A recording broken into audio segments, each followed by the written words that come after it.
నమస్కారం. నా పేరు వంశీ. సరస్వతి నమస్తుభ్యం వరదే కామరూపిణి విద్యారంభం కరిష్యామి సిద్ధిద్భవతు మే సదా పద్మపత్ర విశాలాక్షి పద్మకేసరి వర్ణని నిత్యం పద్మాలయాం దేవి సామాత్పాత్ సరస్వతి. సరస్వతీ మాతని మరొకసారి నమస్కరించుకుంటూ సరస్వతీ పుష్కరాల్ని మనం తెలంగాణలో అంగరంగ వైభవంగా జరుపుకుంటున్నాం. విశేష భక్తజనం అశేషంగా తరలివచ్చి ఎటు చూసిన జనసందోహంతో కాళేశ్వరం భక్తులతో కిటకిటలాడుతుంది. ఇంత వైభవం పుష్కరాలకి ఎలా సాధ్యమైంది? పుష్కరాల ప్రత్యేకత ఏంటి? పుష్కర వైభవాన్ని మనం ఎలా సద్వినియోగం చేసుకోవాలి? పుష్కరాలని ఎలా సద్వినియోగం చేసుకుంటే మనకి అత్యున్నతమైన ఫలితాలు వస్తాయి? ఈ అంశంపై హెచ్ఎంటీవీ ఓ ప్రత్యేక చర్చను చేపట్టింది. ఈ చర్చలో పాల్గొనడానికి ప్రముఖ అతిథులు మనతో సిద్ధంగా ఉన్నారు. ముందుగా వారిని పరిచయం చేసుకొని ఈ కార్యక్రమంలోకి వెళదాం. ముందుగా బమిడిపాటి రవికృష్ణ శర్మ గారు, ప్రముఖ ఆధ్యాత్మికవేత్త మనతో ఉన్నారు. జూమ్లో శ్రీకాంత్ శర్మ గారు, రవిశంకర్ శర్మ గారు కూడా అందుబాటులో ఉన్నారు. ముందుగా రవికృష్ణ శర్మ గారితో మాట్లాడదాం. సరస్వతీ పుష్కరాల ప్రాధాన్యత ఏంటి? దాని విశిష్టత ఏంటి? ఇది జరుపుకోవటంలో వెనుకున్న ఆంతర్యం ఏంటి? శ్రీ గురుభ్యో నమః. ముందుగా ప్రజలందరికీ కూడా, భక్తులందరికీ కూడా సరస్వతీ పుష్కరాల సందర్భంగా శుభాకాంక్షలు. అమ్మవారికి ప్రార్థనతో యా కుందేందు తుషారాహార ధవళ యా శుభ్రవస్త్రాన్విత యా వీణా వరదండమండితకర యా శ్వేత పద్మాసన యా బ్రహ్మాచ్యుత శంకర ప్రభృతిభి దేవై సదా పూజిత సమాం పాటు సరస్వతి భగవతి నిశేష జాడ్యాపహ. సరస్వతీదేవిని యా బ్రహ్మాచ్యుత శంకర ప్రభృతిభి అంటే బ్రహ్మ, అచ్యుత, శంకర అంటే త్రిమూర్తులు కూడా నిత్యము సదా పూజిత, నిత్యం పూజిస్తూ ఉంటారట. అటువంటి సరస్వతీదేవికి సంబంధించినటువంటి అంతర్వాహినిగా ప్రవహించే అమ్మవారి యొక్క సంపూర్ణమైనటువంటి అనుగ్రహానికి ప్రతిపాత్రమైనటువంటి పుష్కరిణి స్నానాలు ఈ రోజున తెలంగాణ ప్రాంతంలో మన కాళేశ్వరం సన్నిధిలో జరుగుతూ ఉన్నాయి. ఎంతో విశేషం ఏంటంటే తెలంగాణ వచ్చిన తర్వాత మొట్టమొదటి పుష్కరాలు ఇవి. చాలా అదృష్టం మనం చేసుకున్నటువంటి పూర్వజన్మ సుకృతం. సాధారణంగా గోదావరి పుష్కరాలు, కృష్ణా పుష్కరాలు, సరస్వతీ పుష్కరాలు చెప్తూ ఉంటారు. అసలు పుష్కరము ఎందుకు వచ్చింది, 12 సంవత్సరాలకు ఎందుకు వస్తాయి? ఎన్నో నదులు ఉండంగా, జీవనదులు ఉండంగా, ఉపనదులు ఉండంగా ప్రత్యేకించి కొన్ని నదులకు మాత్రమే పుష్కరాలు ఎందుకు వస్తున్నాయి? ఆ పుష్కర స్నానం చేస్తే వచ్చేటటువంటి ఫలితం ఏమిటో మనం తెలుసుకుందాం. పుష్కరుడు అనే ఒక విప్రుడు బ్రాహ్మడు ఉన్నాడు. ఈ యొక్క పుష్కరుడు అనే బ్రాహ్మడు బ్రహ్మ యొక్క అనుగ్రహాన్ని పొందడం కొరకు, బ్రహ్మ యొక్క అనుగ్రహాన్ని పొందడానికి తీవ్రంగా కఠోరమైనటువంటి తపస్సు చేయడం జరిగింది. ఎందుకంటే మనకు అసలు పుష్కరం అంటే ఏంటో తెలిస్తే, దాని విశేషం తెలుసుకుంటే మనం దానిలో స్నానం చేశాక మనకి ఏం జరుగుతుందో మనం తెలుసుకోగలుగుతాం. ఎప్పుడైతే ఈ కఠోరమైన తపస్సు చేసినటువంటి పుష్కరుడి యొక్క తపస్సుకి, అతని యొక్క తపస్సు నుంచి అగ్నిజ్వాలలు పుట్టడం మొదలుపెట్టాయి. వేడిగా, విపరీతమైన వేడి. ఇంద్రాయ దేవతలందరూ కూడా ఆశ్చర్యపోయారు. పరిగెట్టుకుంటూ బ్రహ్మగారి దగ్గరికి వెళ్ళారు. అయ్యా బ్రహ్మగారు, మీకోసం పలానా పుష్కరుడు అనే బ్రాహ్మడు కఠోరమైన తపస్సు చేస్తున్నాడు, తద్వారా వచ్చినటువంటి వేడి తట్టుకోలేకపోతున్నాము, దయచేసి మీరు ప్రత్యక్షమై ఆయన ఏం కావాలో, వరం కావాలో అడగండి అని అడిగితే వెంటనే బ్రహ్మ ప్రత్యక్షమై పుష్కరుని అడిగాడట, ఏమిటి, దేనికోసం తపస్సు చేశావు, ఈ యొక్క తపస్సు యొక్క అంతరార్థం ఏమిటి అని అడిగితే అప్పుడు పుష్కరుడు బ్రహ్మని స్తుతించి నమస్కరించి అడిగిన ప్రశ్న ఏమిటంటే, ప్రజలంతా కూడా ప్రతి సంవత్సరము నన్ను స్మరించి, దర్శించి, స్పృశించి వారి వారి యొక్క పాపాలను పోగొట్టగలిగే అవకాశం ఇవ్వగలిగే పుష్కరునిగా నాకు వరం ఇవ్వమని చెప్పి అడిగాడట. వెంటనే బ్రహ్మగారు తథాస్తు అనకుండా కాలక్రమేణా అది జరుగుగాక అని చెప్పడం జరిగింది. కొంతకాలం తర్వాత ఈ యొక్క పుష్కరుడనే బ్రాహ్మడు కమలం రూపంలో బ్రహ్మగారు పట్టుకున్నారు దాన్ని. ఆ కమలంలో ఈ యొక్క విప్రుడు కమలం రూపంలోకి వెళ్ళిపోయాడు.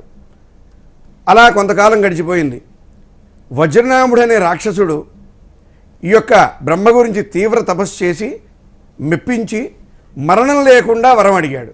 ఈ యొక్క వజ్రనాభుని మరణం లేకుండా వరం ఇవ్వడం అసాధ్యమని చెప్పినటువంటి బ్రహ్మగారు నీకు వరం అలా ఇవ్వలేను కానీ ఇంకేదైనా మరైనా వరం కోరుకోమని అడిగాడు. అప్పుడు ఈ వజ్రనాభుడైన రాక్షసుడు ఎవరైనా మహాతపస్వి తపస్సు చేత తను పొందినటువంటి శక్తి ద్వారా పుష్పంగా మారినటువంటి ఎవరైనా తపస్వి ఉంటే ఆ తపస్వి యొక్క చేతిలో మాత్రమే నాకు మరణం ఉండేట్టుగా వరం ఇవ్వమన్నాడు. తద్వారా బ్రహ్మగారు తదాస్తు అన్నారు. ఆ తర్వాత బ్రహ్మగారు భూలోకంలో ఒక యజ్ఞం చేద్దామని సంకల్పించి భూలోకంలోకి వచ్చినప్పుడు అదే సమయానికి పాతాళ లోకంలో నుంచి ఈ వజ్రనాభుడు దేవతలందరినీ సంహరిద్దామని చెప్పి సంకల్పించి దేవతల మీద దండయాత్రకు ప్రారంభించేటప్పుడే ఆ సమయంలో తన చేతిలో ఉన్నటువంటి పుష్కర పుష్పము, ఎందుకంటే పుష్కరుడైనవాడు బ్రాహ్మడు పుష్పంలా మారిపోయాడు. ఈ పుష్కర పుష్పం అనేది మనకి కమలాన్ని సంస్కృత పదంలో వాడుతూ ఉంటారు. ఈ పుష్కర పుష్పాన్ని భూమి మీదకేసి కొట్టాడు, నేలకేసి. ఎప్పుడైతే నేలకేసి కొట్టాడో భీకరమైనటువంటి శబ్దం వచ్చింది. ఆ శబ్దానికి దేవతలంతా పరిగెట్టుకుంటూ వచ్చారు. అయ్యా, ఒక 1000 అగ్నిపర్వతాలు బద్దలైతే ఎంత విస్ఫోటనం జరుగుతుందో అంత శబ్దం వచ్చింది, ఏమిటి బ్రహ్మగారిని పరిగెట్టుకుంటూ వస్తే ఈ కథంతా వృత్తాంతం అంతా చెప్పి ఈ యొక్క ప్రాంతం పుష్కరిణి అయింది. సకల తీర్థాది దేవతగా, సకల జలాది దేవతగా ఈ యొక్క పుష్కరుడనే బ్రాహ్మణుడిని ఇక్కడ నేను ప్రవేశపెడుతున్నాను. తద్వారా ప్రతి సంవత్సరము బృహస్పతి గురుడు గ్రహము ఒక్కొక్క రాశి నుండి సంచారం మొదలుకొని ధనుస్సు రాశి నుంచి మొదలుకొని మళ్ళీ తిరిగి వృశ్చిక రాశి వరకు ప్రతి సంవత్సరం ఒక్కొక్క రాశిలోకి ప్రవేశం జరిగేటప్పుడు ఒక్కొక్క నదీ ప్రాంతానికి ఒక్కొక్క నదిలోకి ఈ పుష్కరుని యొక్క ప్రవేశం జరుగుతుంది. ఈ యొక్క పుష్కరుని ప్రవేశం ఏ నదిలోకైతే జరిగిందో ఆ బృహస్పతుల వారు ఏదైతే నదిలోకి ప్రవేశించారో ఆ ప్రవేశ కాలం మాత్రము ఆ నదికి పుష్కర కాలంగా నిర్ణయించబడుతుంది. అది 12 రోజులు. ఎవరైతే ప్రజలు భక్తులు ఈ పుష్కర కాలంలో ఏదైతే నదికి పుష్కరం వస్తుందో ఆ పుష్కరానికి సంబంధించినటువంటి ఆ 12 రోజుల్లో నదీ స్నానం ఆచరిస్తారో తప్పనిసరిగా వారి పూర్వజన్మ పాపాలను త్యజించడమే కాకుండా ఉత్తరోత్తర అద్భుతమైనటువంటి సుఖసంతోషమైనటువంటి ఆయురారోగ్యకరమైన జీవితాన్ని గడుపుతారు అని చెప్పి బ్రహ్మగారు వరం ఇవ్వడం జరిగింది. ఈ క్షణంలో ఇప్పుడు కలియుగంలో మనకు విశ్వావసనామ సంవత్సరంలో తెలంగాణలో ఆ యొక్క పుష్కరుడు మన ప్రాంతంలో కాళేశ్వరంలో ఉన్నటువంటి అంతర్వాహినిగా ప్రవహిస్తున్నటువంటి గోదావరి ప్రాణహిత, గోదావరి ఉపనది ప్రాణహిత, ఈ 2 నదులకు అంతర్వాహినిగా ప్రవహిస్తున్నటువంటి సరస్వతి నదిలోకి ప్రవేశించడం అనేది మన పూర్వజన్మ సుకృతం. తద్వారా ఎవరైతే ఈ యొక్క కాళేశ్వరంలో జరిగే ఈ యొక్క పుష్కరాల్లో పార్టిసిపేట్ చేస్తున్నారో, ఎవరైతే నదీ స్నానం చేస్తున్నారో, ఎవరైతే అక్కడ సంకల్పం చేసి నదీ స్నానం చేసి ఉపవాస దీక్ష తీసుకొని దాన ధర్మాలు చేస్తున్నారో వారందరికీ కూడా, అంటే ఇక్కడ సరస్వతి అనేసరికి జ్ఞానవృద్ధి అండి, కనపడదు ఆవిడ. ధనం కనపడుతుంది, శక్తి కనపడుతుంది, కానీ సరస్వతి కనపడదు. ఎవరైతే ఈ సరస్వతి పుష్కరాల్లో స్నానం చేస్తారో వారికి విధి విధానంగా జ్ఞాన అనుగ్రహం కలుగుతుంది అని సుస్పష్టంగా మనకి మహర్షులు చెప్పడం జరిగింది. జ్ఞానవృద్ధి జరుగుతుంది. అంటే సకల సంపత్ప్రదాయినైనటువంటి సరస్వతీమాత అనుగ్రహం కలిగితే ఎవరికైతే జ్ఞానం ఉంటుందో జ్ఞానం ఉన్నవాడే అభివృద్ధి చెందగలుగుతాడు. అటువంటి జ్ఞానము, అలాగే శారీరక మానసిక రోగాల నుంచి విముక్తి కలుగుతుంది. తద్వారా పుష్కరంలో ప్రవేశము, పుష్కర స్నానం వల్ల మానసిక శారీరక రుగ్మతలు తగ్గడమే కాకుండా ఆయురారోగ్యాలు లభిస్తాయి. పూర్వజన్మలో మనం చేసుకున్నటువంటి పాపం మానవ జన్మలో, ఈ యొక్క జన్మలో ఎన్నో రకాలైనటువంటి ఇతిబాధలతో మనని వేధిస్తూ ఉంటుంది. పూర్వజన్మ కృతం పాపం వ్యాధి రూపేణ పీడితాం. తద్వారా సంక్రమించేటువంటి వ్యాధులు ఏవైతే ఉన్నాయో వాటిని కూడా తప్పనిసరిగా ఈ యొక్క పుష్కరిణి స్నానం వల్ల తొలగిపోతాయి అని చెప్పి మనకి సశాస్త్రీయంగా మహర్షులు మనకు చెప్పినటువంటి మాట. కాబట్టి భక్తులంతా కూడా, అంటే దాదాపు 5-6 రాష్ట్రాల ప్రజలు మనకు దగ్గరలో ఉన్నారు ఈ నదీ పుష్కరాలకి. అందరూ కూడా ఈ జలాధిదేవత అయినటువంటి ఈ యొక్క పుష్కరిణి యొక్క ప్రవేశం జరిగినటువంటి మన కాళేశ్వరం, ముక్తేశ్వర కాళేశ్వర స్వామి, అందున వైశిష్ట్యం మహాద్భుతం. ఏమిటంటే సాధారణంగా ఏ పానవట్టం మీదైనా ఏ పీఠం మీదైనా ఒక్క శివలింగం మాత్రమే ఉంటుంది. కానీ మనకు కాళేశ్వర ముక్తేశ్వర స్వామికి సంబంధించి 2 శివలింగాలు ఉంటాయి ఒకే పానవట్టం మీద. అదొక అద్భుత దర్శనం. ఎవరైతే కాళేశ్వర ముక్తేశ్వర స్వామిని దర్శించుకుంటారో, పుష్కరిణి స్నానం చేస్తారో విశేషమైనటువంటి ఐశ్వర్యాన్ని పొందుతారు, విశేషమైనటువంటి ప్రతిఫలాన్ని పొందుతారు అని చెప్పి మనకు శాస్త్రం చెప్తుంది. ఎందుకు అంటే మనకి కాలుడు లెక్క పెడుతూ ఉంటాడు. మన జన్మ జనాది మరణాంత వరకు కూడా ఏదైతే మనకు జరుగుతోందో ఈ యొక్క క్రియ అంతా కూడా పూర్వజన్మ కృతం. ఆ కృతాన్ని లెక్క పెడుతున్నటువంటి యముడు ఇక్కడ మనకి అద్భుతమైనటువంటి క్షేత్రం కాళేశ్వరం. ఈ యొక్క కాళేశ్వరంలో అందరి భక్తులకి ముక్తిని తనే ప్రసాదించే ముక్తేశ్వరుణ్ణి యముడు అడిగేట, అయ్యా అంతా మీరే చేస్తే మరి నా డ్యూటీ నేనేం చేయాలి, మరి నా పని ఏమిటని అడిగినప్పుడు, నువ్వు కూడా శివలింగాకారంలో నా పక్కనే నిల్చొని ఉండు, వచ్చేవారు ఎవరైతే నిన్ను దర్శించుకొని నన్ను దర్శిస్తారో వారికి నరక బాధలు ఉండవు అని సుస్పష్టంగా స్వామివారు అనుగ్రహించి ఇచ్చినటువంటి వరం మన భక్తులకు. కాబట్టి ఇటు సరస్వతీ నది పుష్కరాలు, కాళేశ్వర స్వామి ముక్తేశ్వర స్వామి దర్శనం, తద్వారా లభించేటువంటి ఇహపరమైనటువంటి ఆనందాలు ఐశ్వర్యాలు మనం పొందడానికి అద్భుతమైనటువంటి అవకాశం ఏంటంటే ఈ యొక్క సరస్వతీ నది పుష్కరాలండి. అద్భుతంగా చెప్పారు గురుగారు. శ్రీకాంత్ శర్మ గారి దగ్గరికి వెళ్దాం. శ్రీకాంత్ శర్మ గారు, నమస్కారం సార్. గురుగారు నమస్కారం. గురుగారు, ఈ సరస్వతి పుష్కరాలు ఎంతో విశేషంగా జరుగుతున్నాయి. ఇప్పటికే 8 లక్షల మంది స్నానం చేస్తున్నట్టుగా ప్రభుత్వ లెక్కలు మనకి తెలియజేస్తున్నాయి. ఇక చివరి రోజు మిగిలి ఉంది. ఈ చివరి రోజు కూడా దాదాపు 3 లక్షల మంది దర్శించుకునే అవకాశం మనకి కనిపిస్తోంది. ఈ నేపథ్యంలో పుష్కర స్నానం ఫలితాలు ఎలా ఉంటాయి? పుష్కర స్నానం చేసేటప్పుడు ఎలాంటి విధి విధానాలు పాటించాలి? తప్పకుండా అండి. ముందుగా హెచ్ఎం టీవీ వీక్షిస్తున్నటువంటి ప్రేక్షకులకు మరియు ప్యానెల్లో ఉన్నటువంటి సోదర సమానులైనటువంటి ఇతర సభ్యులకు నమస్కారాలు తెలియజేసుకుంటూ, పరమ పవిత్రమైనటువంటి పుష్కరాలు ప్రారంభమయ్యాయి. ఇక చివరి రోజులకు మనము దగ్గరలో ఉన్నాం. తెలంగాణ రాష్ట్రంలో అత్యంత విశిష్టమైనటువంటి పుణ్యక్షేత్రమైనటువంటి కాళేశ్వర ముక్తేశ్వర క్షేత్రంలో త్రివేణి సంగమమైనటువంటి గోదావరి, ప్రాణహిత, అంతర్వాహినిగా ఉన్నటువంటి సరస్వతి నది త్రివేణి సంగమంగా చెప్పుకుంటాం అన్నమాట. ఆ త్రివేణి సంగమంలో ఉన్నటువంటి సరస్వతి నది పుష్కరాలు జరుగుతూ ఉన్నాయి. వాటి గురించి ఈ రోజున మనము మాట్లాడుకోవడం అనేటువంటిది కూడా నిజంగా మన అదృష్టంగా భావిస్తున్నాను. అయితే మన తెలుగు రాష్ట్రాల్లో కానీ మన దక్షిణ భారతదేశం వైపు కానీ త్రివేణి సంగమంగా చెప్పుకునేటువంటి నదులు చాలా తక్కువ. అందులో కాళేశ్వర ముక్తేశ్వర క్షేత్రంలో ఉన్నటువంటిది త్రివేణి సంగమం. గోదావరి, ప్రాణహిత, అంతర్వాహినిగా ఉన్నటువంటి సరస్వతి నది. ఇప్పుడు సరస్వతి నది పుష్కరాలు. ఈ సరస్వతి నది మిగతా నదుల వలె పైకి కనిపించేటువంటి నది కాదు అంటారు. దీనికి మరో పేరు అంతర్వాహిని అని అంటాం. అంటే లోపల ప్రవహిస్తూ ఉంటుందన్నమాట. ఇక్కడ గోదావరి నది, ప్రాణహిత నది రెండూ కనబడుతూ ఉంటాయి. మనము నదిలోకి దిగి నాభి వరకు నిలబడి స్నానానికి మనం ఉద్యుక్తులైనప్పుడు అంతర్వాహినిగా ప్రవహించేటువంటి సరస్వతి నది యొక్క స్పర్శ, ప్రవాహము అనేటువంటిది మనం అక్కడ చక్కగా గమనించవచ్చు. అలా 12 సంవత్సరాలలో 3 సార్లు పుష్కరాలు సంతరించుకునేటువంటి ప్రాంతము, క్షేత్రము కాళేశ్వర ముక్తేశ్వర క్షేత్రం. ఒక సంవత్సరం గోదావరి పుష్కరాలు వస్తాయి, మరో సంవత్సరము ప్రాణహిత నది పుష్కరాలు వస్తాయి, ఇప్పుడు సరస్వతి నది పుష్కరాలు. అలా 3 సార్లు పుష్కరాలు జరిగేటువంటి క్షేత్రము కాళేశ్వర ముక్తేశ్వర క్షేత్రం. మరి ఇలాంటి అద్భుతమైనటువంటి ఈ సరస్వతి నది పుష్కరాల్లో భక్తులు తండోపతండాలుగా చక్కగా లక్షలాది జనము స్నానాలు చేసుకుంటూ ఉన్నారు. ఎంతో మంది తరిస్తూ ఉన్నారు. ఇది నిజంగా సంతోషించేటువంటి విషయము, గర్వించదగ్గటువంటి విషయం.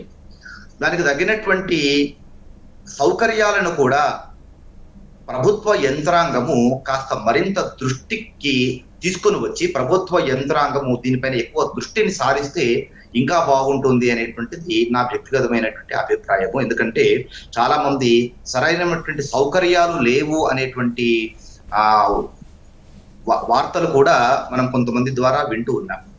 ఏదేమైనప్పటికీ కూడా చక్కగా పుష్కరాలు జరుగుతూ ఉన్నాయి కనుక ఎలాంటి నియమాలు పాటించాలి అని అడిగితే, పుష్కరాలకు వెళ్ళేటువంటి వారు ఆ నదీ క్షేత్రానికి దగ్గరలో వెళ్ళిన తర్వాత వాహనము దిగిన తర్వాత నేరుగా పుష్కర స్నానానికి మాత్రం ఎప్పుడు వెళ్ళకూడదు. అది పరమ దోషం అవుతుంది. మరి ఎలా చేయాలి అంటే, ముందుగా మైల స్నానము అంటే శరీరాన్ని శుభ్రపరచుకునేటువంటి విధంగా సబ్బు పెట్టుకొని షాంపూ పెట్టుకొని స్నానాలు ఏవైనా స్నానపు గదుల్లో ఆచరించాలి, కానీ పుష్కర నదిలో కాదు. మైల స్నానం ఎప్పుడూ కూడా పుష్కర స్నానంగా చేయకూడదు, అది పరమ దోషం అవుతుంది.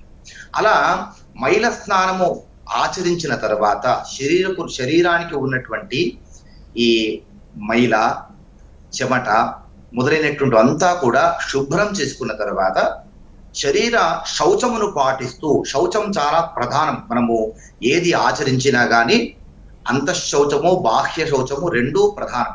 అపవిత్ర పవిత్రో వా సర్వావస్థాంగతో వివా యస్మరేత్ పుండరీకాక్షం స బాహ్యాహ అభ్యంతర శుచి అనేటువంటి శ్లోకం చెప్పుకుంటూ మనము మార్జన చేసుకుంటాం. అది అంతఃశౌచం కావడం కోసం. మరి బాహ్య శౌచం అంటే శరీర శౌచమును పాటించడం అన్నమాట. అలా కాలకృత్యాలు తీర్చుకొని మైల స్నానము ఆచరించిన తర్వాత స్త్రీలు పురుషులు సాంప్రదాయమైనటువంటి వస్త్రములు ధరించి మాత్రమే స్నానానికి వెళ్ళాలి. ఇది ఖచ్చితంగా సనాతన ధర్మంలో ఉన్నటువంటి హిందువుగా ఉన్నటువంటి వ్యక్తి, పుష్కర స్నానానికి వెళ్ళేటువంటి వ్యక్తి ఖచ్చితంగా పాటించాల్సినటువంటి నియమం ఇది. పుష్కర స్నానము అంటే ఆడుకోవడం కోసం కాదు, ఆటలాడడం కోసం కాదు, ఈత కొట్టడం కోసం కాదు. పుష్కర స్నానము అంటే తాను పరమ పవిత్రమైనటువంటి గంగగా భావిస్తూ, ఎందుకంటే గంగ పాపాన్ని పోగొడుతుంది అంటుంది ధర్మశాస్త్రం. గంగా పాపం శశీతాపం దైన్యం కల్పతరుస్తథ పాపం శాపంచ దైన్యంచ హంతి సంగో మహాత్మనః అని చెప్పినట్టుగా, గంగా అంటే కేవలము కాశీలో ఉన్నటువంటి గంగా అని భావించకుండా మనకు పంచ గంగలు చెప్తారు, 5 నదులను గంగలుగా చెప్తారు శాస్త్రంలో. కావేరి తుంగభద్రాచ కృష్ణవేణి చ గౌతమి భాగీరథి చ విఖ్యాతాః పంచగంగా ప్రకీర్తితాః అని శాస్త్రవచనం. మనకు ఉన్నటువంటి నది గంగతో సమానమైనటువంటిది, కావేరి గంగతో సమానమైనటువంటిది, తుంగభద్ర గంగతో సమానమైనటువంటిది, కావేరి తుంగభద్రాచ కృష్ణవేణి కృష్ణా నది గంగతో సమానమైనటువంటిది, గౌతమి అంటే గోదావరి నది ఇది గంగతో సమానమైనటువంటిది, చిట్ట చివరిది భాగీరథి అంటే గంగ. కనుక ఇది గంగతో సమానమైనటువంటి నది కనుక అలా పాపమును పోగొట్టుకోవడానికి గంగా స్నానం చేయడానికి ఉద్యుక్తులైనటువంటి హిందువు అది ఒక పవిత్రమైనటువంటి స్నానంగా భావిస్తూ తాను చక్కని సాంప్రదాయమైనటువంటి వస్త్రములను, అంటే పురుషులైనటువంటి వారు చక్కగా పంచ కట్టుకొని పైన మంచిగా కండువను పెట్టుకొని లేదా నడుముకు కండువను బిగించుకొని స్నానానికి ఉద్యుక్తులవ్వాలి. స్త్రీలు సాంప్రదాయంగా తమకు ఏ విధమైనటువంటి అభ్యంతరములు కలగకుండా, ఏ విధమైనటువంటి అసౌకర్యం కూడా తమ వస్త్రాలకు కలగకుండా ఉండేట్టుగా సాంప్రదాయమైనటువంటి వస్త్రములు ధరించి స్త్రీలు స్నానానికి ఉద్యుక్తులవ్వాలి. అలా స్నానంకు వెళ్ళినటువంటి వ్యక్తులు మొట్టమొదటగా ఆ గంగాదేవికి, ఆ సరస్వతీ నదికి చక్కగా నమస్కారము చేసుకొని, అమ్మ పరమ పవిత్రమైనటువంటి ఓ సరస్వతీ నది, ఓ తల్లి, నేను నా పాపమును పోగొట్టుకోవడం కోసము ఎంతో పరమ పవిత్రమైనటువంటి పుష్కర స్నానమును ఆచరించబోతున్నాను. ఈ సందర్భంగా నన్ను నా కుటుంబమును కాపాడు తల్లి అని నమస్కారం చేసుకొని ఆ ఒడ్డున కూర్చొని ఆచమనము చేసి కేశవాయ స్వాహ నారాయణాయ స్వాహ అని కేశవనామములు 24 చెప్పుకొని సంకల్పము చెప్పుకోవడానికి వచ్చినటువంటి వారు సంకల్పము తమ ఆ రోజు ఉన్నటువంటి తిథి వార నక్షత్ర యోగకరణములు చెప్పుకొని తమ గోత్రము పేరు నక్షత్రము ఇంటి వారి పేరు వాళ్ళ నక్షత్రములు రాశి చెప్పుకొని అలా సంకల్పపూర్వకంగా స్నానంకు సిద్ధం అవ్వాలి. ఒకవేళ సంకల్ప స్నానము కుదరనటువంటి వారు, తమకు సంకల్పం చేయడానికి వీలు కానటువంటి వారు, అక్కడ అంతా పురోహితులు మనకు లభ్యమవుతారు కనుక వారి చేత సంకల్పము చేయించుకొని, చాలా రకములైనటువంటి దోషములు ఉంటాయి, మనిషి చేసేటువంటి దోషములు ఎన్నో రకములైనటువంటి దోషాలు ఉంటాయి. జ్ఞానతో అజ్ఞానతశ్చ మయాకృత సమస్త దురిత క్షయద్వార సిద్ధ్యర్థం అని చెప్పుకుంటూ సుప్తం ప్రమత్తం పడుకున్నప్పుడు కానీ, మెలుగురు ఉన్నప్పుడు కానీ, నిద్రలో ఉన్నప్పుడు కానీ, ఇలా నేను తెలిసి తెలియకుండా నా మనస్సుల ద్వారా కానీ, కాయము ద్వారా, శరీరం ద్వారా కానీ, వాక్కు ద్వారా గాని ఏవైనా పాపములు చేసి ఉంటే కనుక ఆ పాపముల నుంచి నిష్కృతి పొందడం కోసము, పునీతుడు నవ్వడం కోసం స్నానం చేయబోతున్నానని సంకల్పము చెప్పుకొని అప్పుడు నదికి నమస్కారం చేసుకొని కాస్తంత మట్టిని నదిలో వేసి అప్పుడు స్నానానికి ఉద్యుక్తులు అవ్వాలి. స్నానం చేయడానికి వెళ్ళినటువంటి వారు నాభి వరకు నీటి వరకు వెళ్ళి నాభి కంటే కూడా ఎక్కువ లోతులోకి వెళ్లకుండా స్నానమును 3 మునకల స్నానమును ఆచరించాలి. 3 మునకలు మునిగి శరీరం అంతా కూడా తడిసేట్టుగా అలా 3 మునకలు మునిగిన తర్వాత అప్పుడు సూర్యనారాయణునికి అర్ఘ్యము, ఆ తర్వాత సమస్త దేవతామూర్తులకు అర్ఘ్యము, సమస్త ఋషులకు అర్ఘ్యములు ఆ నదిలోనే ఉండి ఆ అర్ఘ్యములు సమర్పించి అదే నదిలో ఉండి ఋషి తర్పణము, దేవతర్పణము సవ్యముగా ఆచరించి ఆ తర్వాత ఒడ్డుకు చేరుకున్న తర్వాత తండ్రి మరణించినటువంటి వ్యక్తులు ఎవరైతే ఉంటారో వాళ్ళంతా కూడా యజ్ఞోపవితమును అపసవ్యముగా ధరించి పితృదేవతలకు అందరికీ కూడా సంకల్పపూర్వకంగా తర్పణములు వదలాలి. అక్కడ నదీ తీరములో కుదిరినటువంటి వారు, శక్తి ఉన్నటువంటి వారంతా కూడా తీర్థ శ్రాద్ధములను తమ పితృదేవతలందరినీ స్మరించుకుంటూ వారు తరింపబడడం కోసము తీర్థ శ్రాద్ధములు ఆచరించాలి. ఆ తర్వాత కుదిరినంత వరకు, శక్తి ఉన్నంత వరకు కూడా తమకు తోచినంతలో తమ యథాశక్తిగా దాన ధర్మములను ఆచరించాలి. పుష్కర స్నానము ఆచరించడానికి లక్షలాది జనము వచ్చినటువంటి సందర్భంలో అనేకమైనటువంటి పేదలు ఎంతో మంది వస్తూ ఉంటారు కనుక వాళ్ళ పోషణార్థము, వాళ్ళ అవసరార్థము తమకు తోచినంత దానములను ఆచరించాలి. ఈ విధమైనటువంటి కనీసమైనటువంటి నియమాలు పాటిస్తూ చేయాలి. అయితే ఎక్కువలో ఎక్కువ మంది మనం చూసాం, మొన్న అక్కడ పుష్కరాలు జరిగాయి. ఇక్కడ కుంభమేళా జరిగినప్పుడు సుమారు 40-50 కోట్ల మంది ప్రజలు వెళ్ళారు. ఆ సందర్భంలో చాలా మంది పురుషులు అర్ధనగ్నంగా స్నానం చేయడము, అంటే లోదుస్తులతో స్నానము ఆచరించడం అనేటువంటిది కూడా చాలా మాధ్యమాల్లో మనం చూసాం. అది సనాతన ధర్మంలో చాలా పొరపాటు అవుతుంది. ఇవి ప్రతి హిందువు కూడా ఇది ఖచ్చితమైనటువంటి నియమంగా పాటించాలి. అయ్యో, నేను ఒక పవిత్రమైనటువంటి నదీ స్నానం ఆచరించడానికి వెళుతున్నాను కదా, ఇలా అర్ధనగ్నంగా స్నానం చేయకూడదు అని మన ధర్మశాస్త్రము, మన పండితులు, మన ప్రవచకులు, మన ధర్మశాస్త్రాలు చెబుతున్నాయి కనుక అలా చేసి ఎందుకు నేను అనవసరమైనటువంటి అపఖ్యాతికి గురి కావాలి? అలా చేయడం ద్వారా పుణ్యం సంపాదించుకోవడానికి వెళ్ళి అలా చేసి పాపాన్ని ఎందుకు మూట కట్టుకోవాలి అనేటువంటి కనీసమైనటువంటి జ్ఞానము చేత స్నానంకు వెళ్ళేటువంటి వ్యక్తులు ఆచరించాలి. అదే విధమైనటువంటి సమయంలో యంత్రాంగము కూడా అక్కడ ఉన్నటువంటి సిబ్బంది కానివ్వండి, ప్రభుత్వ యంత్రాంగమే కానివ్వండి, ఆలయ యంత్రాంగమే కానివ్వండి, వాళ్ళందరూ కూడా ఎక్కడికక్కడ జాగ్రత్తలన్నీ కూడా పాటించుకుంటేనే స్త్రీలకు ప్రత్యేకమైనటువంటి స్నానపు ఘట్టములను ఏర్పాటు చేస్తూ, పురుషులకు విడిగా స్నానపు ఘట్టాలను ఏర్పాటు చేస్తూ, స్త్రీల కోసము స్త్రీ సంబంధమైనటువంటి ఉద్యోగులను నియమించి వాళ్ళు కూడా ఈ సాంప్రదాయబద్ధంగా స్నానములు ఆచరించేటువంటి విధంగా తగు జాగ్రత్తలను ఆ స్త్రీ సంబంధమైనటువంటి ఉద్యోగినులు వాళ్ళ చేత ఆచరింపజేస్తూ, అదే సమయంలో పురుషులందరూ కూడా సాంప్రదాయమైనటువంటి దుస్తులతో మాత్రమే స్నానం చేయాలి అని యంత్రాంగం హెచ్చరిస్తూ, ఒకవేళ ఎవరైనా కానీ సాంప్రదాయానికి విరుద్ధంగా అర్ధనగ్నంగా లోదుస్తులతో స్నానం చేయడానికి సిద్ధమైనటువంటి వారిని ఏమాత్రం దయాదాక్షిణ్యాలు కూడా చూపించకుండా వారికి స్నానానికి అనుమతులు ఇవ్వకుండా ఈ విధమైనటువంటి కట్టుదిట్టమైనటువంటి చర్యలను పాటించడం ద్వారా పవిత్రమైనటువంటి సరస్వతి నది పుష్కర స్నానముల యొక్క ఖ్యాతి మరింతగా పెరుగుతుంది. ఈ విధంగా ఆచరించడం ద్వారానే సరస్వతి నది పుణ్యస్నానంలో ఆచరించగలుగుతాము. ఇదే సందర్భంలో నేను మరొక ముఖ్యమైనటువంటి విషయాన్ని శ్రీకాంత్ శర్మ గారు గురుగారు మళ్ళీ మాట్లాడుతున్నారు కానీ రవిశంకర్ శర్మ గారి దగ్గరికి వెళ్దాం. రవిశంకర్ శర్మ గారు, ఈ పుష్కరాలు, సరస్వతి పుష్కరాలు అంగరంగ వైభవంగా జరుగుతున్నాయి. ఈ సరస్వతి పుష్కరాలలో మనం ఎన్నో అద్భుత ఘట్టాలను చూస్తున్నాం. ఒకవైపు పుష్కరాలకు వెళ్ళేవారు శివయ్యను దర్శించుకొని కాళేశ్వరం కాళేశ్వర స్వామి, ముక్తేశ్వర స్వామిని దర్శించుకొని ఎంతో ముక్తిని పొందుతున్నారు. ఈ నేపథ్యంలో పుష్కరాలకు వెళ్ళేవాళ్ళు ఎలాంటి విధి విధానాలు పాటించాలి, ముఖ్యంగా పుష్కర స్నానం వల్ల ఎలాంటి ఫలితాలు వస్తాయి, ఎలాంటి పుణ్యఫలం లభిస్తుంది, మీ అభిప్రాయం ఏంటో చెప్పండి. ఈ పుష్కరాల గురించి ముఖ్యంగా మనం చెప్పాలంటే అంటే ఈ పుష్కరాలు, పుష్కం అంటే పుష్ అంటేనే వచ్చేటప్పటికి అభివృద్ధిలోకి సమృద్ధిగా మనకి ఇచ్చేటువంటి బలాన్ని ఇవ్వగలిగినటువంటిది పుష్కరంలో పుష్ అనేది వచ్చేటప్పటికి ఒక ధాతువు అన్నమాట అది. ఇక మనం గమనించినట్లయితే మనకు రవికృష్ణ శర్మ గారు కూడా చెప్పారు.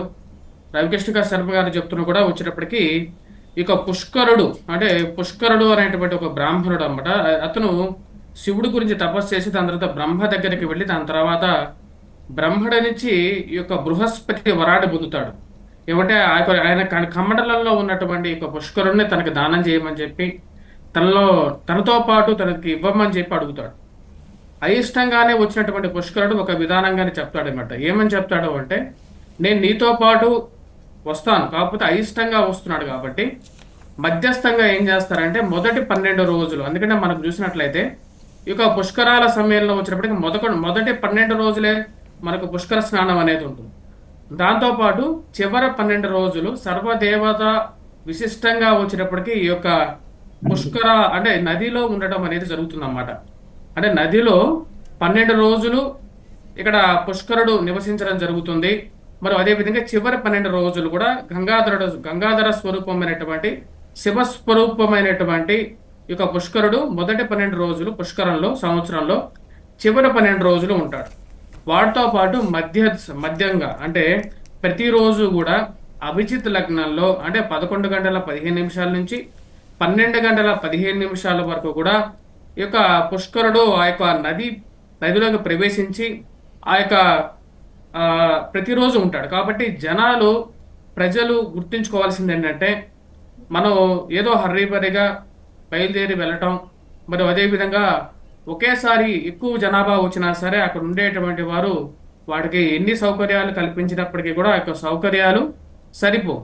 ఆ విషయాన్ని గమనించి ఇక్కడ ప్రజలు కూడా వచ్చేటప్పటికి ఈ యొక్క ప్రతిరోజు కూడా ఉంటుంది. ఏంటంటే సంవత్సరం రోజుల పాటు అంటే ఇంచుమించు ఎక్కువ సంవత్సరం నుంచి గురువు అతిచారంలో ఉన్నాడు. అక్టోబర్లోనే వచ్చేటప్పటికి మనకు గురువు మిథునం నుంచి మళ్ళీ కర్కాటకంలోకి వెళ్ళటం జరుగుతుంది అన్నమాట. ఈ సంవత్సరం ప్రతి సంవత్సరం జరగదు, ఈ ఒక్క సంవత్సరమే ఉంది. కర్కాటకంలోకి వెళ్ళటం, మళ్ళీ నవంబర్ 11వ తారీఖున వక్రగతిన మళ్ళీ తిరిగి డిసెంబర్లో మళ్ళీ వెనక్కి తిరిగి రావటం మిథునంలోకి జరుగుతుంది అన్నమాట, డిసెంబర్ 5వ తారీఖున. ఇది ప్రతి సంవత్సరం గురువు ఒక రాశిలో ఉంటే ఈ యొక్క సంవత్సరం విశిష్టత ఏంటంటే గురువు 2 రాశుల్లో ఉంటాడు. కానీ అతిచార స్థితిలోకి వెళ్ళినటువంటి గురువు ఈ యొక్క సంవత్సరం మిథున రాశిలో సంచారం చేస్తున్నప్పుడే మనకు ఈ యొక్క పుష్కరాలు, సరస్వతి నది పుష్కరాలు రావడం అనేది జరిగింది. ఈ యొక్క ముఖ్యంగా గమనించినట్లయితే మనకు ఈ యొక్క సంవత్సరం మనం తీసుకోవాల్సినటువంటి ఎప్పుడైనా సరే మనకు నదిలోకి ప్రవేశించేటప్పుడు ఇందాక మనకు చెప్పినట్లుగానే ఎప్పుడైనా సరే నదికి పుష్కరుడికి నమస్కారం చేయాలి. అంటే నదికి పుష్కరానికి నమస్కారం చేయాలి. మరి అదేవిధంగా బాహ్యంగాను అంతరంలోను అంటే మనిషికి శరీరం బయట లోపల అంతర్శుద్ధిగాను మనస్సుని శుద్ధిపరుచుకున్న తర్వాతే మనం ఆ యొక్క నదిలోకి ప్రవేశించే ముందు పుష్కరుని ధ్యానించి అర్ఘ్యపాద్యాలను సమర్పించి దాని తర్వాత ఆ యొక్క మట్టి ఏదైతే ఉంటుందో 3 సార్లు ఆ మట్టిని మన శరీరం మీద రాసుకున్న తర్వాత అంటే భుజాలకి శిరస్సు మీద రాసుకున్న తర్వాత నమస్కరించి ఆ యొక్క నదిలోకి ప్రవేశించడం చేయాలన్నమాట. అదేవిధంగా వీలైతే బ్రాహ్మణులు ఎవరైతే ఉంటారో వారు సంధ్యావందనం చేయడం కానీ, మిగతా వారు కూడా వారి యొక్క ఇష్టదేవాన్ని, వాళ్ళ యొక్క కులదేవాన్ని ఆ యొక్క నది ఒడ్డును పూజించడం. ముఖ్యంగా ఈ యొక్క పుష్కరాల సమయంలో ప్రతి ఒక్కరూ చేయాల్సినటువంటి కొన్ని క్రియలు ఉన్నాయి. ఏం క్రియలు అంటే ముఖ్యంగా వచ్చేటప్పటికి మన యొక్క పితృలు ఎవరైతే ఉంటారో, ఎవరైతే గతించారో వారికి తర్పణాలు వదలాల్సినటువంటి ముఖ్యమైనటువంటి సూచన. మరియు అదేవిధంగా ఎవరైతే పిండ తర్పణాలు చేయాలనుకున్నటువంటి వారు పిండ తర్పణాలు చేయడం, మరియు అదేవిధంగా మన పెద్దవాళ్ళకి తర్పణాలు చేయాలనుకున్నటువంటి వారు తర్పణాలు చేయాల్సినటువంటి ముఖ్యమైనటువంటి సూచన.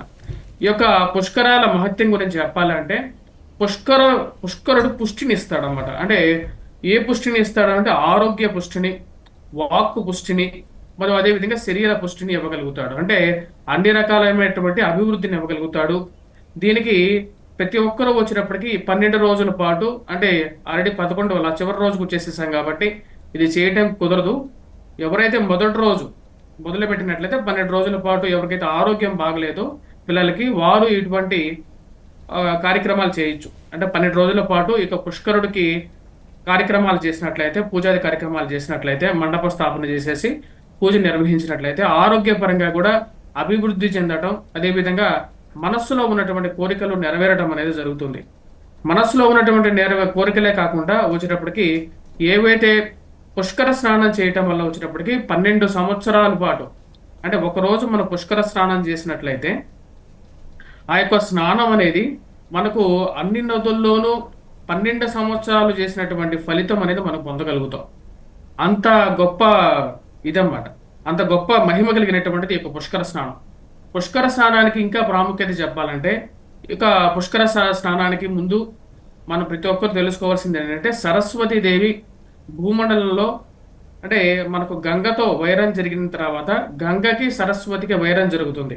అంటే త్రేతాయుగం, కృతాయుగానికి ముందే వచ్చేటప్పటికి శ్రీ మహావిష్ణువుతో మనకు అమ్మవారైనటువంటి సరస్వతీదేవి మరియు అదేవిధంగా గంగా మరియు లక్ష్మీదేవి ముగ్గురు కలిసి ఉంటారు.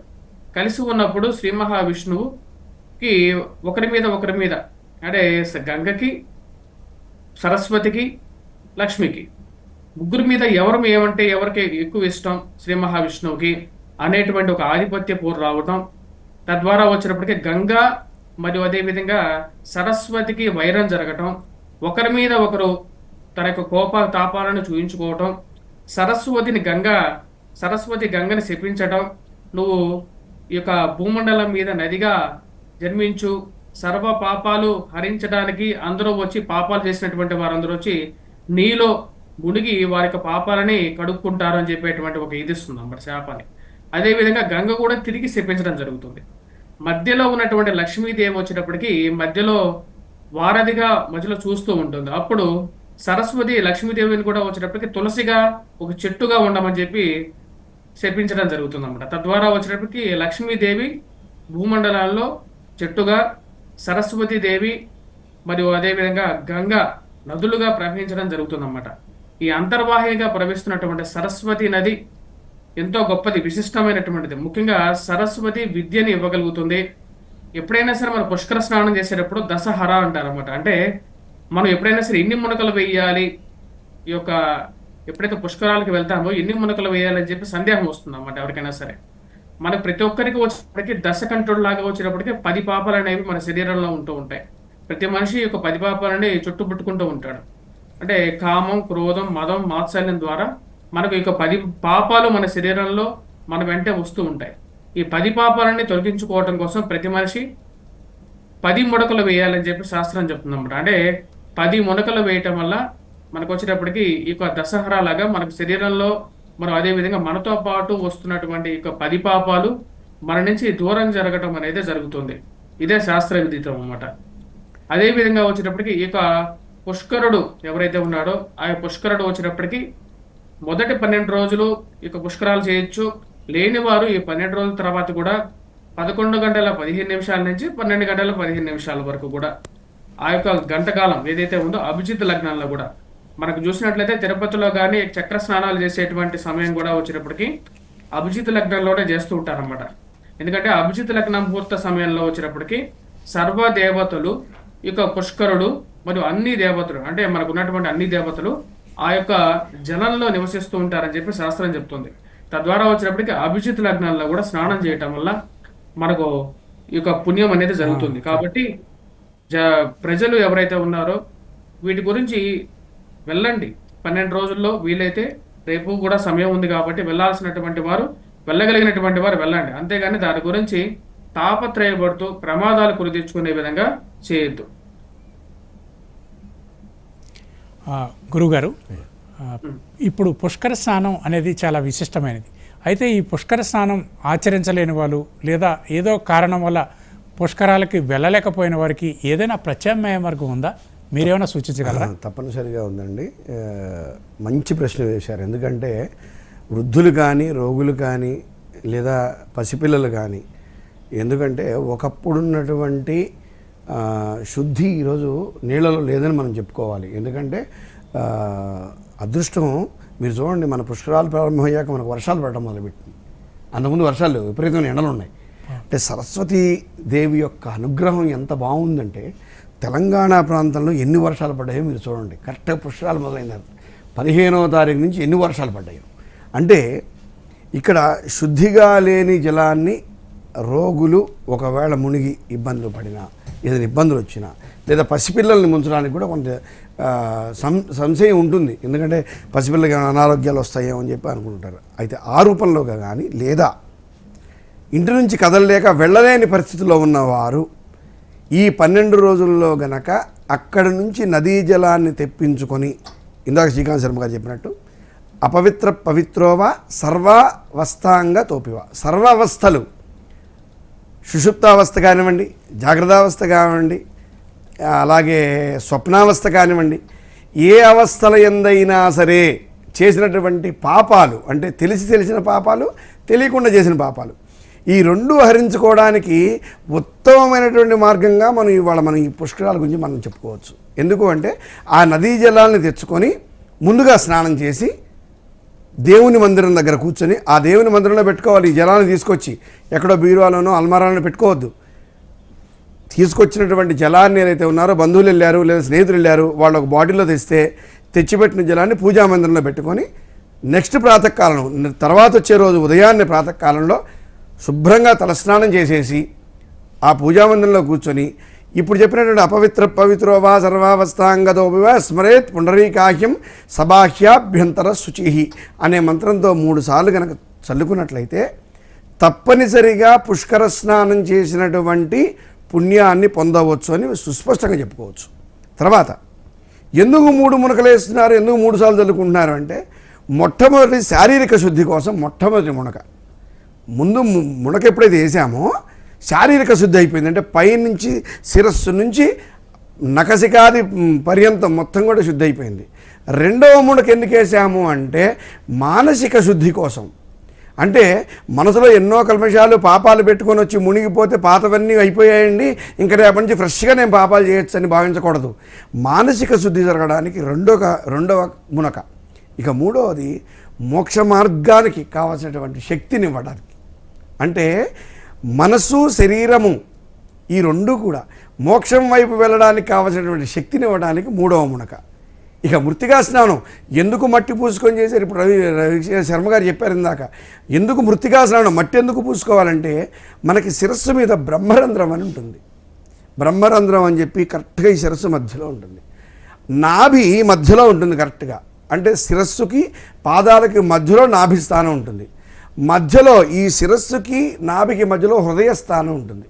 ఈ 3 చోట్ల కూడా ఆ ఒడ్డున ఉన్నటువంటి మట్టిని తీసుకొని 2 అరచేతులకి శుభ్రంగా రుద్దుకొని ఈ శిరస్సు మీద, హృదయం మీద, అలాగే ఈ నాభి మీద తప్పనిసరి, అంటే ఈ ఉదరం మీద తప్పనిసరిగా రుద్దుకొని స్నానం చేయాలి. దేనికి అంటే ఎప్పుడైతే బ్రహ్మరంధ్రం దగ్గర ఈ యొక్క మృత్తికా స్నానం చేయడానికి రుద్దుకున్నామో మానసిక పరివర్తన లభిస్తుంది.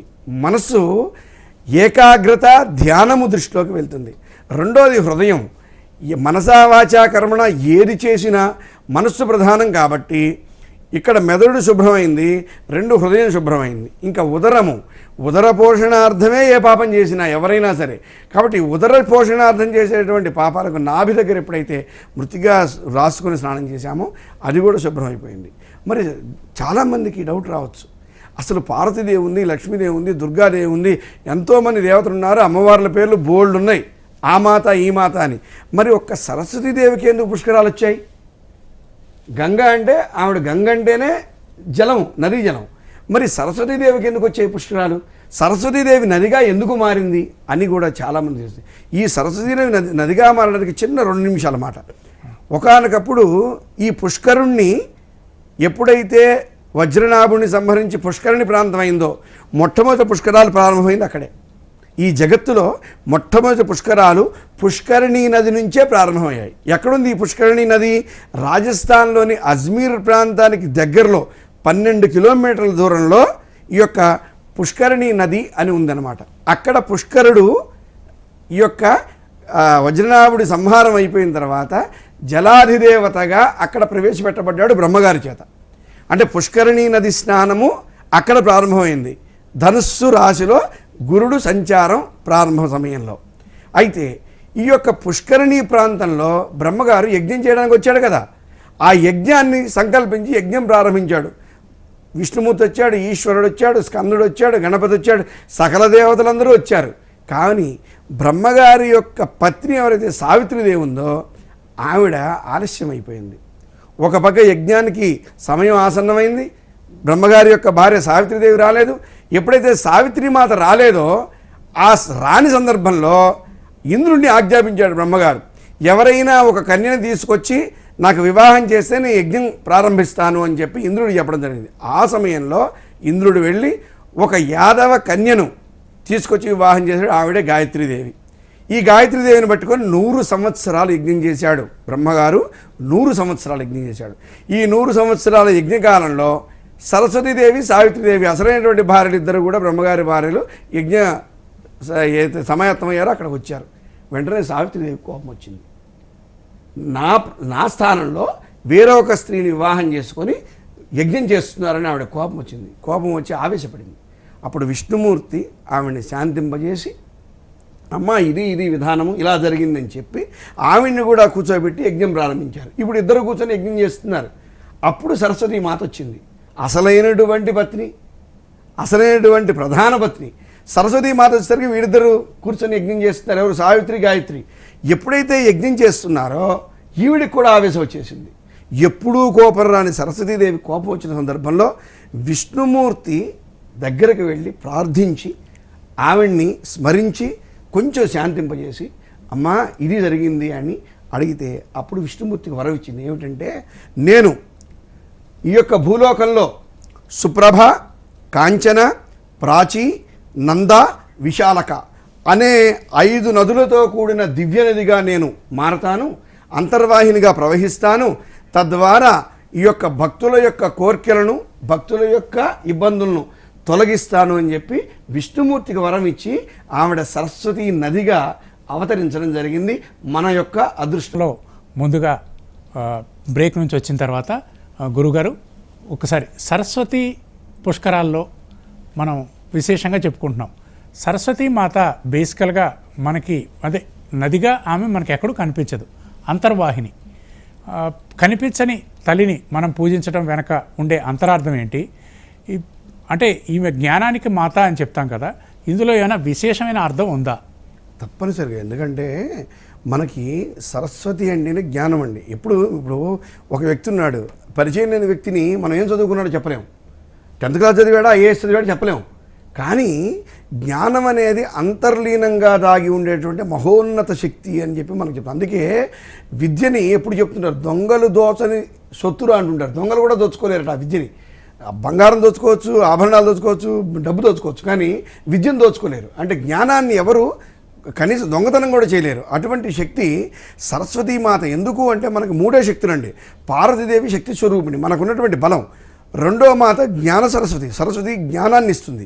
3వ మాత సంపద అంటే లక్ష్మీదేవి.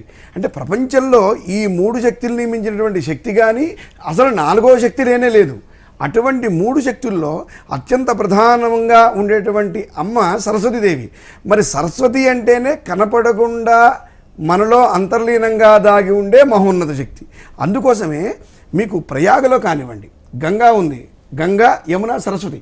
అక్కడ కూడా మీకు ప్రయాగలో మనం ప్రవేశించినప్పుడు నదిలోకి కొంత దూరం ప్రవేశించాక ఇటు నుంచి ఒక రంగులో వస్తుంటాయి నీళ్లు, ఎడమ పక్క నుంచి ఒక రంగులో వస్తుంటాయి. మధ్యలో మనం ప్రవేశం చేసిన తర్వాత ఈ పైన ఉన్నటి 2 కూడా చల్లగా ఉంటాయి నీళ్లు. ఈ యొక్క కింద మన అంటే తొడల నుంచి కింద మోకాళ్ళ కింద సరస్వతీ నది ప్రవహిస్తున్నది. చాలా సుస్పష్టంగా మనకు ఆ స్పర్శ తెలుస్తూ ఉంటుంది. గోరువెచ్చగా ఉంటాయి సరస్వతీదేవి యొక్క ఆ యొక్క నీరు, ఆ నది నీరు. అలాగే మన త్రివేణి సంగమం కాళేశ్వరంలో కూడా మీరు ఒక్కసారి ప్రవేశం చేసి చూడండి, చాలా స్పర్శ, విశిష్టమైనటువంటి స్పర్శ. ఏదైతే ఆ సరస్వతీదేవి యొక్క స్పర్శ తగిలిందో తప్పనిసరిగా ఇప్పుడు చూడండి, చాలామంది ఈ పురాణాలు అనుకుంటారు, కట్టుకథలు అనుకుంటారు, వికలాంగులు, దివ్యాంగులండి. ఎంతోమంది దివ్యాంగులకు ఆ యొక్క నదీ స్పర్శ వల్ల బ్రహ్మజ్ఞానాన్ని పొందడం జరిగింది. ఎంతోమంది మహర్షులు పొందలేనటువంటి దైవశక్తిని, జ్ఞానశక్తిని పొందారు. అందుకే పుష్కరిణి స్నానానికి అంత విశేషంగా చెప్తూ ఉంటారు. ఎంతోమంది శారీరక రోగాలు ఉంటాయి, ఎంతోమందికి ఎలర్జీస్ ఉంటాయి, మీకు ఈ చర్మ సంబంధమైనటువంటి వ్యాధులు ఉంటాయి, అలాగే హృద్రోగాలు ఉంటాయి. ఎన్నో రకాలైనటువంటి రోగాలకు ఈ యొక్క పుష్కరిణి స్నానం అనేది గొప్ప విశేషమైనటువంటి ఒక మందుగా చెప్పుకోవచ్చు, మనం ఔషధంగా చెప్పుకోవచ్చు. అందుకే జ్ఞాన సరస్వతి అంటే కనపడదు, జ్ఞానం ఎలా అయితే కనపడదో మనలో ఎంత శక్తి ఉందో మనం ప్రదర్శిస్తే తప్ప తెలియదు. అలాగే అమ్మవారి యొక్క శక్తి కేవలం ఈ రోజున తెలంగాణ ప్రాంతంలో కాళేశ్వరంలో జరిగేటువంటి మన పూర్వజన్మ సుకృతం, మన అదృష్టం, మన ప్రాంతంలో, మన భూమి మీద, మన వేదభూమి మీద ఉన్నటువంటి అమ్మ, ఆ అమ్మ యొక్క స్నానంతో పునీతులం అవుదాం. అలాగే అమ్మవారి యొక్క ధ్యానంతో అక్కడికి వెళ్ళలేని వాళ్ళు, ఇందాక మీరు గొప్ప ప్రశ్న, అక్కడి నుంచి తెచ్చుకున్న జలాన్ని సంప్రోక్షించుకొని కనీసం మనలో ఉన్నటువంటి మానసిక శారీరక రుగ్మతల్ని పారద్రోవడానికి కావాల్సినటువంటి శక్తిని పొందడానికి మనకి పరమాత్మ ఇచ్చినటువంటి గొప్ప వరం ఏంటంటే అండి, సరస్వతీదేవి యొక్క పుష్కరాలు. గురుగారు, రవిశంకర్ శర్మ గారితో ఒకసారి మాట్లాడే ప్రయత్నం చేద్దాం. రవిశంకర్ శర్మ గారు చెప్పండి.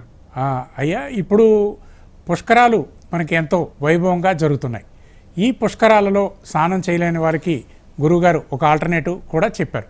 అయితే ఈ పుష్కర స్నానం ఆ నీళ్లు కూడా దొరకలేని వాళ్ళు, లేకపోతే ఆ పుష్కరాలు అయిపోయిన తర్వాత స్నానం చేస్తే, అంటే ఒక ఏడాది పాటు కూడా ఈ పుష్కరుడు ఉంటాడు అని చెప్తారు కదా, అట్లాంటి అవకాశం ఏమైనా ఉంటుందా?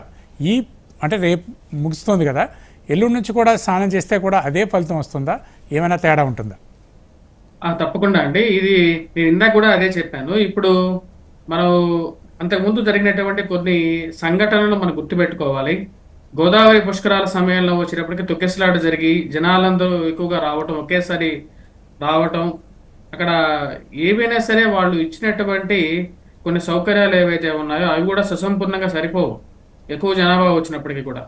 శాస్త్రంలో ఏం చెప్పబడింది అంటే వచ్చేటప్పటికి పుష్కరుడు మొదటి 12 రోజులు, అదేవిధంగా ఆ యొక్క అంటే మన తెలుగు గురుగ్రహ సంచరణ అంటే బృహస్పత్యమానం ప్రకారంగా, అంటే గురువు ఏ రాశిలో అయితే ప్రవేశిస్తున్నాడో ఆ సంవత్సరం నుంచి మళ్ళీ తిరిగి సంవత్సరం రోజుల పాటు అంటే బృహస్పతి యొక్క కాలమానం ప్రకారంగా ఆ చివరి 12 రోజుల్లో కూడా స్నానం చేయొచ్చు. అదేవిధంగా వచ్చేటప్పటికి ప్రతిరోజు కూడా వచ్చేటప్పటికి మధ్యాహ్నం పూట 11:15 నుంచి 12:15 వరకు, అంటే 4 గడియల పాటు కూడా ఎవరైతే ఈ మృతికా స్నానం కానీ లేకపోతే ఏదైనా చేయాలన్నా సరే ఆ యొక్క నదిలో చేయవచ్చు. కాబట్టి ఆ యొక్క విషయం గురించి ఎక్కువ తాపత్రయపడడం అనేది తప్పులేదు. ఎందుకంటే సమయాభావం వల్ల చేయాలనేటువంటి ఆలోచన రావటం, చివరి సమయంలోనే ఎక్కువగా రష్ మనం చూస్తూ ఉంటాం అన్నమాట. అంటే చివరి సమయంలోనే అందరాలందరికీ ఎక్కడ లేనటువంటి భక్తి రావడం జరుగుతుంది. ముందు మొదటి రోజు నుంచి ఇంత జనాభా ఉండదు, చివరి రోజు వచ్చేటప్పటికి ఒకేసారి ఎక్కడ లేని జనాభా వచ్చినప్పుడు వారు కూడా వచ్చినప్పటికీ ఇస్తున్నటువంటి సహకార ఏవైతే ఉన్నటువంటి ఫెసిలిటీస్ ఏవైతే ఉన్నాయో అవి సరిపోకుండా ఇలాంటి కొన్ని దుర్ఘటనలు అనేవి జరుగుతుంటాయి. ఇంకో విషయం ఏంటంటే గురువుకు ఉన్నటువంటి ప్రాముఖ్యతే వచ్చేటప్పటికి ఇక్కడ మనకు తెలియజేస్తుంది అన్నమాట. బృహస్పత్యమానం అనేది మనకు విక్రమాదిత్య శకం ఆరంభం ముందు వచ్చినప్పటికీ బృహస్పత్యమానం కూడా ఉంది. ఆ యొక్క శకం ప్రకారంగానే వచ్చినప్పటికీ మనకు ఈ నదీ పుష్కరాలు అనేది శాస్త్రరీత్యా రావడం జరిగింది.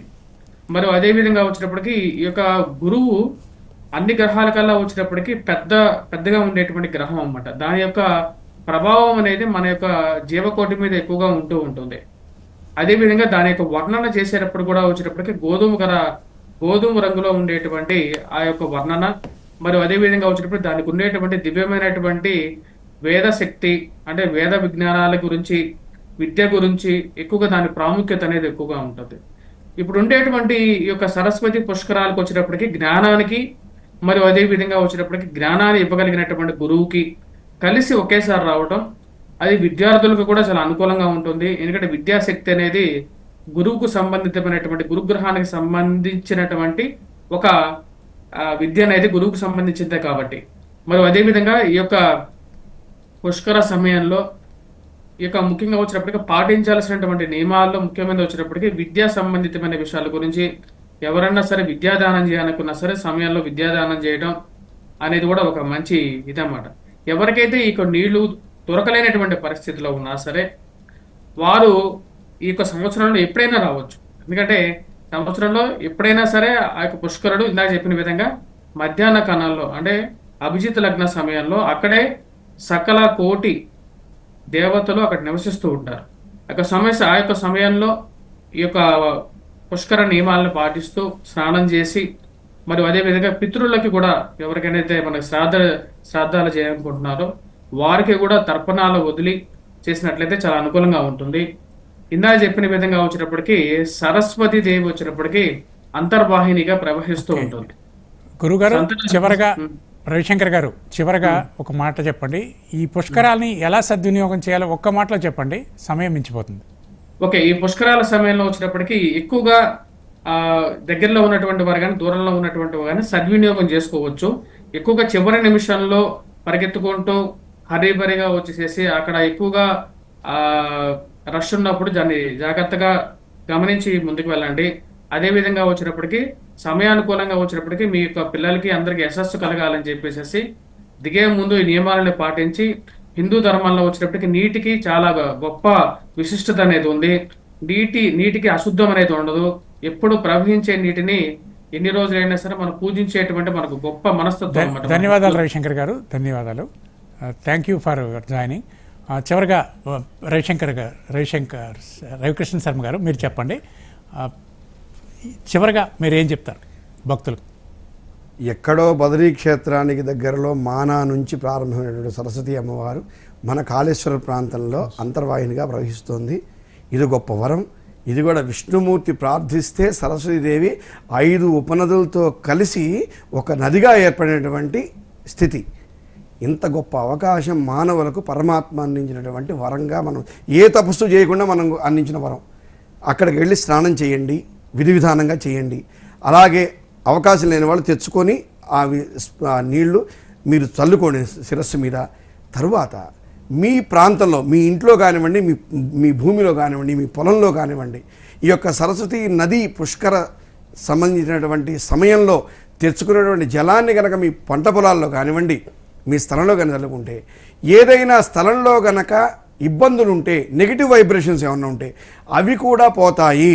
ఇదొక గొప్ప అవకాశంగా మనం భావించి చేసుకుంటే కనుక అన్ని విధాలా మన మానవ జన్మకు సార్థకత ఏర్పడుతుంది అని చెప్పి నా అభిప్రాయం.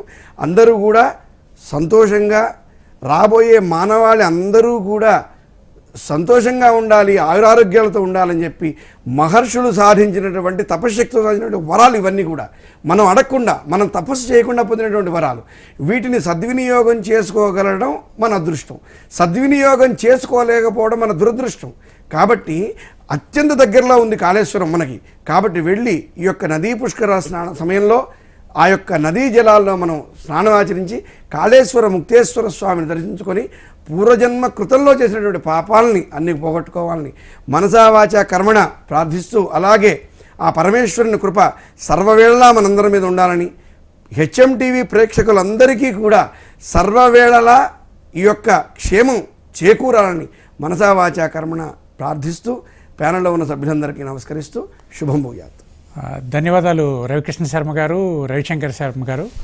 మీ ఇద్దరికి కార్యక్రమంలో పాల్గొని విలువైన సలహాలు సూచనలు అందించారు. HMTV ప్రేక్షకుల తరపున మీకు ధన్యవాదాలు తెలియజేస్తున్నాను. ఇది ఇవాల్టి సరస్వతి పుష్కరాల ప్రత్యేక కార్యక్రమం. మరో కార్యక్రమంలో మళ్ళీ కలుద్దాం. నమస్తే.